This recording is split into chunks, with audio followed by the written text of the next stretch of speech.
मला दिलं कवा झालंय आमचं भलं मला भिमान भरपूर दिलं व माय माझं पोरग डॉक्टर झालं मला भिमान भरपूर दिलं व माय पोरग डॉक्टर झालं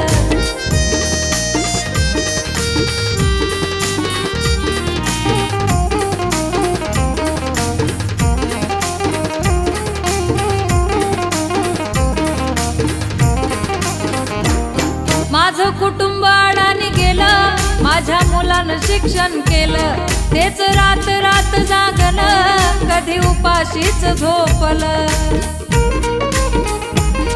नाव कुळाचं दूरवर नेलं व माय माझं पोरग डॉक्टर झालं मला भिमान भरपूर दिलं व माय माझं पोरग डॉक्टर झालं